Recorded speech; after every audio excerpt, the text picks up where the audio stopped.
అయితే ఈ ఈ మధ్యకాలంలో జరిగిన యాక్సిడెంట్లన్నీ చూస్తే ఈ రవాణా శాఖ అధికారులు వాళ్ళు కొంచెం అన్ని బస్సులు చెక్ చేస్తే ఇలాంటి కుటుంబాలు నాశనం అవ్వకుండా ఉంటాయండి ఇప్పటికైనా. ఎందుకంటే అధికారుల నిర్లక్ష్యం కంపల్సరీ కనిపిస్తుందండి.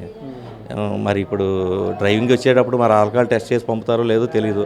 కొంతమంది అయితే ఉన్న వాళ్ళు తాగున్నాడు అంటున్నారు, కొంతమంది ఏమో ఫోన్ మాట్లాడుతూ డ్రైవ్ చేశాడు అంటున్నారు. నేను సీన్లోకి వెళ్ళానండి యాక్చువల్గా. అతను సత్తమ్మగుడి ఆపోజిట్లో జరిగిందండి హైవేలో. అక్కడ టర్నింగ్ కూడా లేదు, ప్లెయిన్ రోడ్ అండి. ఆడు ఒక బోర్డింగ్ ఉందండి ఏదో యాడ్కి సంబంధించింది. ఆ 2 పైపుల్ని కొట్టి అదే స్పీడ్తో వెళ్ళి పడిపోయాడు తప్పండి డ్రైవర్ స్లో చేసినట్టు కూడా అనిపించలేదు. ఎందుకంటే చాలా మార్జిన్ ఉందండి, మార్జిన్ దాటి పెద్ద గొయ్యి ఉంటే దాంట్లో పడిపోయిందండి బస్సు. మరి వీళ్ళు ఈ మాత్రం దెబ్బలతో బయటపడడం అనేది చాలా అదృష్టంగా భావిస్తున్నాం. బస్సులో ఆ టైంలో ప్రమాదం జరిగినప్పుడు ఆ టైం బస్సు అయితే ఫుల్గానే ఉందంటండి. మ్యాక్సిమం ఫుల్ అంటే 30 మెంబర్స్ ఎంతమంది ఉండొచ్చు. అయితే మేము ఇక్కడ పొద్దున్న మార్నింగ్ ఈ హాస్పిటల్కి వచ్చేసరికి 11 మంది ఇక్కడ అడ్మిట్ అయ్యారంటండి. ఇక ఒక్కొక్కరు డిశ్చార్జ్ అయ్యి వెళ్తున్నారు.